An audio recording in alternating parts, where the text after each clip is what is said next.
Tonight on Let It Rip. Immediate goal is produce more cars, get them on lots, level set the costs, which is what we're doing, the steps we've taken. The needs of the kitchen table is the most important place of dialogue in the country.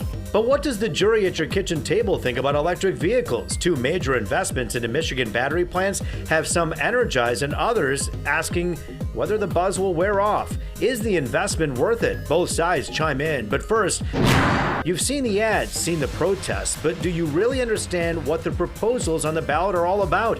If you're confused, you're not alone. We break down all the proposals with perspective from the right and the left. And so welcome to Let It Rip. We begin tonight with the proposals 1, 2, and 3. You've heard about them, but what is really at stake here? We have a look from the left and the right. Joining us now is Rocky Rechkowski, the chair of the Oakland County GOP, and Democratic State Senator Adam Ollier. The senator is here to talk to us about his opinions as well. Anchor attorney Charlie Langton, who's a fixture here, is speaking at an event today and wasn't able to join us on the show. So, gentlemen, we're going to get to it and let it rip right here. Thanks for joining us tonight. My pleasure. A little bit about this proposal 1. You know, first of all, the ads that are out there for all 3 proposals, they can be really confusing. And people, unless you have a course pack on trying to understand this stuff, it's hard to unpack. Rocky, you've said in the past you want there to be a discussion from both sides to make sure that people understand it. Proposal 1's about term limits and also financial disclosures. Why do you think that's so important, first of all? Well, I like the financial disclosure portion. I'm not so happy that they're attaching term limits to this. I actually worked on the proposal with Patrick Anderson and Dick Headley when I was a young teenager for term limits. My parents were big supporters, and I strongly believe in what Michigan voters passed in 1992. And now what they're trying to do is, it used to be where you could serve 3 terms in the House, 2 terms in the Senate, if I'm correct, Adam? Correct. And so a total of 14 years if you had that opportunity to serve in both chambers. And but now they're talking about allowing a person to serve 12 years together, total, maybe 3 terms in the Senate or 6 terms in the House of Representatives. I think that let's leave it alone, let term limits work itself out. And the only people that I hear screaming about this are elected legislators that want to stay in office or lobbyists that want the access. Senator Ollier, let's talk to you for a moment about this. So yeah, we're talking about limiting the terms, right? So right now they can serve up to 14 years. They want to kind of cut that to 12. But the argument here is that you can actually serve 12 years in the House or 12 years in the Senate. So even though it's fewer years in a total of your political career in Michigan, serving 12 years in one chamber, isn't that too much? Yeah. No, I mean, I think when we look out at the space, people actually serve a longer time in the legislature than they did pre-term limits because everyone, by and large, spends that whole 14 years. The real problem we have is you have a Speaker of the House who is running our state or the chair of the appropriations in the House committee that have been in the legislature 2 years or 4 years. And when you see the lack of work and movement on budgets, it's because of that. It's because of inexperience. We wouldn't ask a neurosurgeon or a doctor to get out of the business as soon as they finish their residency. And that's what we've been doing with legislators. Well, wait a minute. It's a little bit different when you talk about that because under the Snyder administration, when you had a Republican governor and a Republican legislature, you had legislation of the budgets move very quickly. You had budgets done by June, even end of May in some cases. So it is possible. People know what they're doing. 2 years to learn a budget process, I think, is more than enough. You go to college you get an associate degree in 2 years. But let's talk about the financial disclosure part of this, okay? Because there are, in the state of Michigan right now, you can run and win and serve in the state of Michigan, and very, very loose restrictions when it comes to financial disclosures. Why is that, do you think, Senator Ollier? I mean, and is that a problem? It's a huge problem, and I think you're seeing that with the former Speaker of the House and the level of information that daily comes out about how he was able to use legally campaign finance plays, how he was able to spend dollars. And you look at the level of conflicts of interest that you see people discuss at the federal level. You can't have those conversations in Michigan because we are one of the worst 5 states when it comes to financial disclosures in a broad sense, whether it's about, hey, what you're voting on, what you're not voting on, how it impacts you, who's been giving and not giving. We have real problems when it comes to transparency in our state, and this is going to address some of them. But 12 years in one chamber, if you Michigan has the most restrictive term limits of any state in the country. But if you can't get the work done in 4 years, What makes any voter think you're going to get it done in 8 years or 12 years? Well, when we think about how long it has taken to get real change and the real things done, it has taken generations, whether it was healthcare or, we are in a constant movement towards getting things done. Harry Truman proposed healthcare when he was president, and Medicaid and Medicare happened under Lyndon Johnson, which is why he was the first enrollee. When we talk about abolitionism, we talk about slavery, we talk about women's rights, the big things, the things that are most important have taken generations and have taken people working on them for an entire Rocky, let's just agree on one thing. I think Adam wants a yes, I want a no. But one thing that we both agree on, I think, is that we should both be demanding that the legislature forget Proposal 1. If it doesn't pass, I hope it doesn't, let's ask the legislature to put these financial disclosures in tomorrow. They could have done that a long time ago. Which we've asked for. And they should.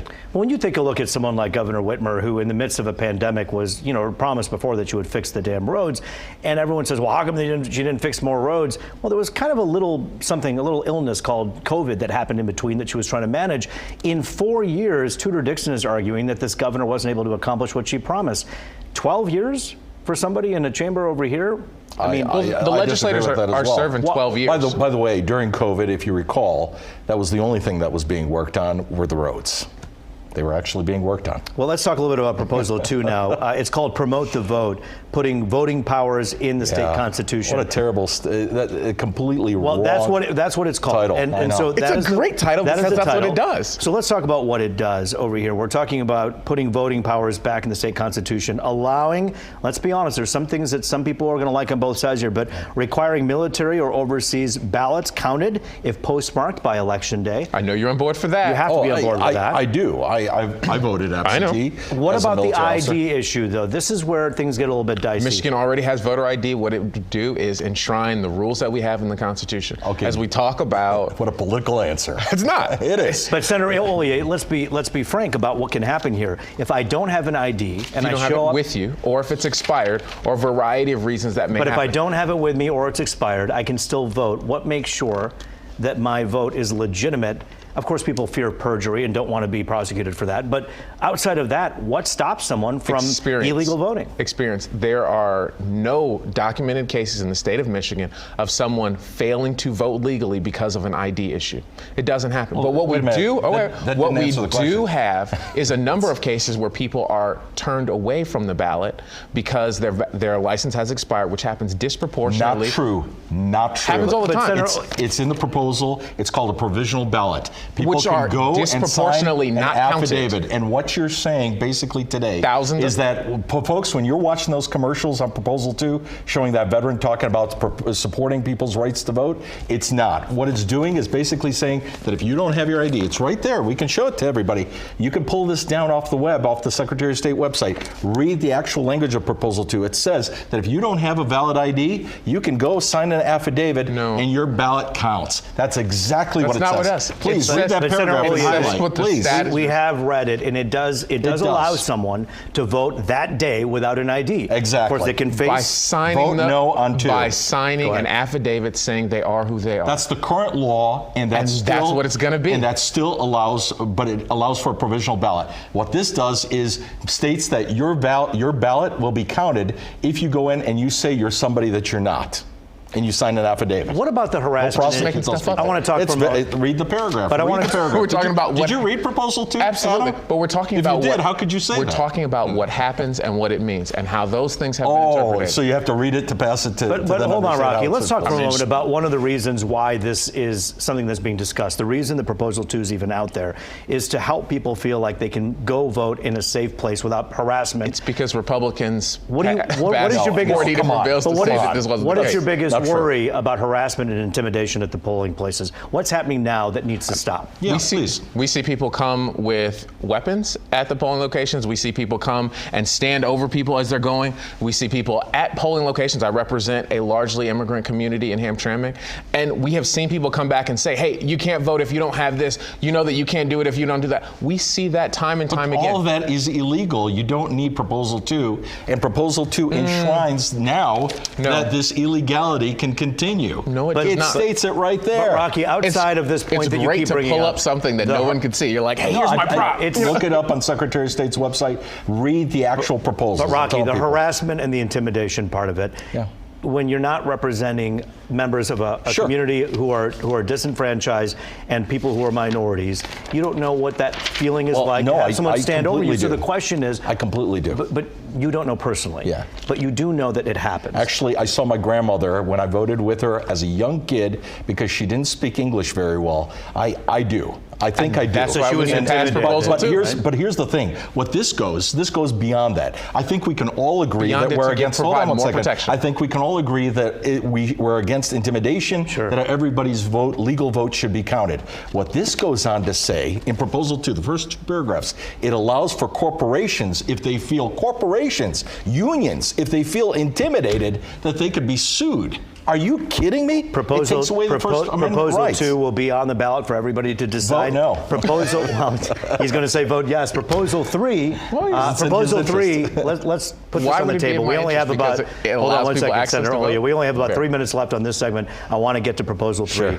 This has been such an interesting one because, of course, we know that the Democrats have been saying, and those who are pro-choice have been saying, just give the people a chance to decide this. And now the campaign against Proposal 3 is all about how it's confusing. There's people who are stage sitting at a table pretending like they just don't get it and putting out things that a lot of people are saying are false. What are the things that you're hearing of Proposal 3 that just aren't true in your mind? I think the important thing about Proposal 3 is that it allows women to make decisions about their body and what makes sense for them and their own health care. That is what people need to remember from Proposal 3. The 1931 law that Michigan has on the books is absolutely unacceptable, and we cannot allow it to go into effect. Does it Simple. bother you? You Does know it what, bother Adam? you that the initial battle that ensued was because of the spacing and the writing? Should they not have been more careful? Because this has become a they should have been confusing very matter for careful. some people. The details of how things are printed continues to be all the discussion that we have about ballot initiatives. It shouldn't be part of the thing. Before ballot initiatives get done, they should be certified in that space before they go on. People challenge them because they know they can't win in front of the ballot box. And we know that Michiganders want women to choose how they're going to handle their lives. Rocky, I don't want you to read off of that. I'm not going to read it. I'm going to hand it to Adam. I'm going to hand it to Adam to hold me You accountable. can read it Right sometime. there. Bedtime Right there. reading. But I have to ask you a question about Proposal 3. Why is it that so many people who are pro-life have taken this stance instead of saying, hey, it's confusing, whether or not it's confusing or not, it's going to be up to the voter. Why not take the stance about being pro-life? Why is that argument not on the ads? But would you say? even if you are pro-life, you got to look at how extreme Proposal 3 is. And that's one of the things that the commercials aren't talking about. And you saw, he put it away. Because I hope you hold me accountable because it's written in there and I'm going to hold you accountable. It states that you can have an abortion up until birth. That is extreme. It also talks about sterilization. For it healthcare takes away, reasons. no. It also talks about mental health and anything else. Read it. It's right there. For healthcare reasons. As someone whose wife was in the hospital, it's left. having My to wife deal with was it. as well, So and it's the health of the completely mother. left. It's beyond the health of the mother. It's beyond the health of the mother. It also talks about mental health and stability. It also talks about sterilization. You are taking and stripping away parents' rights, and you're allowing children to be sterilized, and parents wouldn't know about it. No. Read it. It's right there. They I are encourage people, allowing read it. doctors It's to right make the here. decision. Not And they- doctors. It and should they be a have patient to- and a parent. It's not just doctors. When you're talking about kids, it's also about the parents. You are now a father, and you know this. Rocky. It's not just a doctor and a patient. It's also a parent when the child is under the age of majority.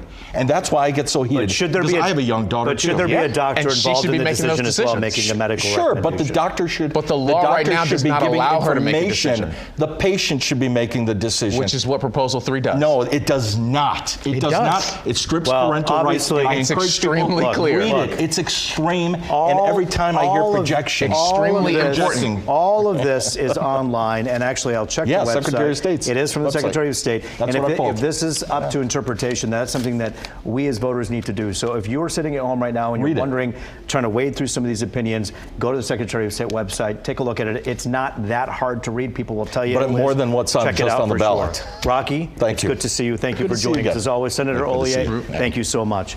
Well, when we come back, a good investment or too much too soon? We dive into the electric car debate as two plans promise investments and jobs in Michigan when we return.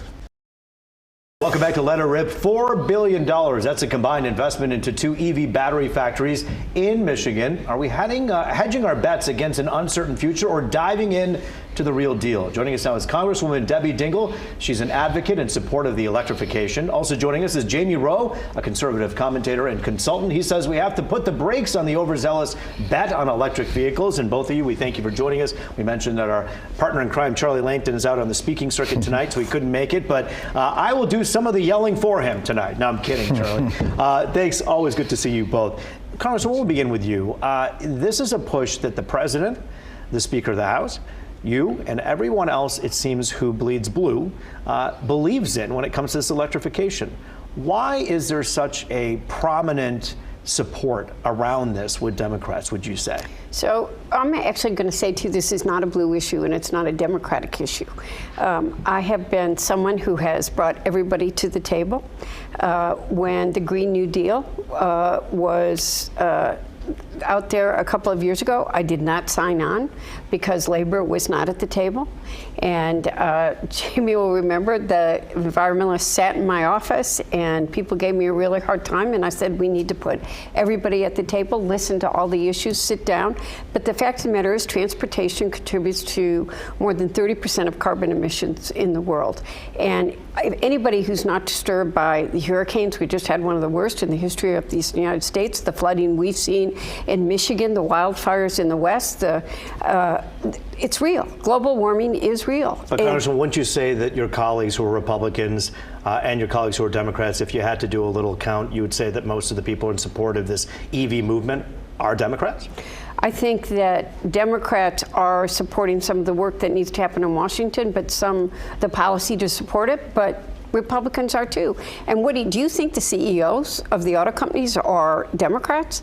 And they're the ones that are leading the way. They want to compete in a global marketplace. It's happening worldwide, and it's happening because it's where we got to go. So we have Goshen, which is a $2.4 billion investment into a plant there.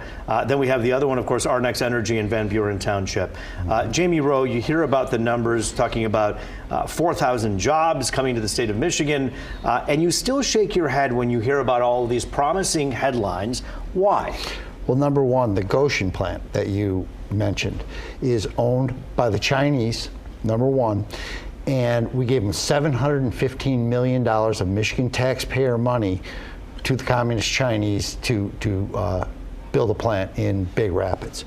The problem that we have with it, and Governor Whitmer has ads on right now talking about when the Chinese shut down our supply lines, they shut down our assembly lines. Fact of the matter is the Chinese control the vast majority of the battery market in this world right now. And we are zooming down this track when we don't produce the minerals here in America to create the batteries. We don't have the ability in place right now to process those minerals if they were available here. And we just are giving up on fossil fuels, which we have an ocean of. But let me ask you this, Jamie, when you take a look at for energy source, we don't have the investment. Arnex Energy is not a Chinese company; it's a Michigan company, and it's in Van Buren Township, promising lots of jobs in that area. Right. Arnex Energy is saying we have to start establishing an ecosystem if we know that things are going towards electric, and we can't complain afterwards saying how come they're building the plants in Tennessee and other states. If they're building an ecosystem here and they're doing it with grant money, either federal or state, why is that a problem? Number one, I'm not a supporter of corporate welfare for any purpose. I think that we need to have a tax structure in our state that attracts business without having to do giveaways. And the idea that the government can pick a technology, pick winners and losers in the economy, is just something that's been false forever. I remember when I worked in Washington, Congresswoman Dingell was there, we saw a myriad of different technologies, hydrogen, this, that, the other, that were brought out by the auto industry as the next great technology. And us to say that for the auto companies to go all in on electric is not, I don't think it's smart, and I don't think it's going to work. Congresswoman, let me ask you a little bit about Arnex Energy. One of the top executives of Arnex Energy came from a company called A123 Systems. A123 Systems 10 years ago tried this whole thing. They failed. They went bankrupt. and they actually took a lot of grant money from the government. Does that concern you at all? Look, first of all, I'm going to go to when you say we shouldn't have incentives, we're competing with 49 other states. We lost 2 Ford plants because Kentucky and Tennessee went all in. And by the way, Tennessee Valley Authority, which is their energy company, is also subsidized by the federal government, and we're competing with utilities that don't have the subsidies that they do either. I want to compete. I want those jobs here. The Van Buren plant that won our Next Energy is going to do 2,100 jobs in my district, and I welcome and I love them. And they've got to ultimately be profitable companies, but we've got to invest to make sure we're bringing them here, and we're competing in this country and in the global marketplace. But $175 million in grants without a business plan, without a building plan, isn't that, is that too much? But the technology that they have is being taken to the next place, and we all learn from it. A123 was given hundreds of millions of dollars in taxpayer money, went bankrupt, and was bought for pennies on the dollar by the Chinese, who own it today. I am worried about the Chinese. I want to tell you that. You and I agree. But the fact of the matter is, this company, the one, Our Next Energy, is the first all-American battery company. It's going to compete, and we need to be doing it. We are competing in a global marketplace. Right now, the Chinese control 80% of those minerals, and that's why the bill we passed says we will not, at the federal level, give money to the Chinese. And we've got to develop that capability in this country, but we're not going to build it unless we help get it here. But for the 10 years ago, what happened with A123, right here in the state of Michigan. I'm fully aware of it. You know you are. You were here. $250 million worth of grants down the pipes. I mean, at some point. Some of this is risk, and private venture is doing it too. I think we got a responsibility to do public-private partnerships to make this happen. But are we jumping the gun? Are we getting in all hands on deck too soon? No, I would say to you, we're too late. There's a reason why China controls 80% of the mineral market, and I want to bring that supply chain home. I'm going to invest in bringing it home, and I want to bring those jobs here. The environmentalists won't let us mine the minerals here in America, but Joe Manchin, we're going to work. I've got a table, just like the table we did with the environmentalists in UW. We're hitting the mining next, and we're going to figure out how we're going to do lithium and bring our own capabilities here to build those. Jamie, but it doesn't happen unless it's intentional. You look skeptical. If you're skeptical and don't do anything, it doesn't happen. But if you're we have to be intentional. If you're skeptical about how, it seems like you're shaking your head when you hear the Democrats are going to get into the mining business. It's not Democrats. But I bet the auto companies don't like you calling it. Mary Barra is the #1 person that's out there. I've worked with her. She is not a Democrat. Congresswoman, I'm talking about the Democrats in Congress who would oppose mining because of the energy concerns and the environmental concerns. That's what I was talking about when you said you're shaking your head. I'll tell you another thing. People who should be concerned about going to all electric vehicles are auto workers, because the fact of the matter is that there are a lot less parts in a electric vehicle than there are in an internal combustion engine vehicle. There won't be an engine plant, there won't be a transmission plant, there won't be the parts suppliers that we have. I live in Macomb County. We're home to parts suppliers up and down Gratiot Avenue, Van Dyke, Mound Road. We have parts suppliers all over the place, and they just are not going to have work if we go to electric vehicles, and that's something to be very concerned about. To Congresswoman Dingell's point, One Energy and the collaboration was between Democrats and Republicans in the state of Michigan who came together to put together a deal to attract One Energy here, and so that is something that many Republicans may be on board with right here at home. Well, I know this. Our nominee for governor, Tudor Dixon, was against it because she did not like giving corporate welfare to, #1, to the communist Chinese with the Goshen plant, and #2, the government should not be picking winners and losers in the economy. We're terrible. But isn't it the government's job to start sparking what's next and to make sure we have an ecosystem that works? I don't think so. The government did nothing to spark Henry Ford. I can tell you that. The government tried to keep Henry Ford down. The fact of the matter is we have to let innovators, we have great innovators in this state, and we got to let our innovators innovate with their own capital and their own smarts. So we're losing the jobs because we're competing with 49 other states that are attracting them, and I'm not letting those jobs go to other places. We put the world on wheels. We're going to keep leaving the world in innovation and technology. Final thoughts with Jamie Rowe and Congresswoman Debbie Dingell when we return. Final thoughts, Jamie Rowe. Yeah, well, one thing, I respect Congresswoman Dingell, and we can all work together and get these problems solved if we put our minds to it. And I just want to congratulate my daughters, Lutheran High North, girls golf team, state champions this year. Proud of you girls. And it was What a great to be good with you dad. tonight. Congratulations indeed. Hey, you know what, Congresswoman, you always say there's more that brings us together than divides us, right? There is. What I would say to you is right now that the ads that I'm watching on television are horrendous. We're being pitted against each other. We united we stand, divided we fall. We got to stop being pitted against each other with fear and hatred. And I would say to you, educate yourself on what the issues are. Make sure you have the facts and know what are real facts. And when it comes to the electrification, as you pointed out, Democrats and Republicans on both sides excited about it, some not so much. Do your homework, and when you get out there and vote, make sure you do your homework on those proposals as well. Good to see both of you. Thanks for joining us. That does it for this edition of Let It Rip.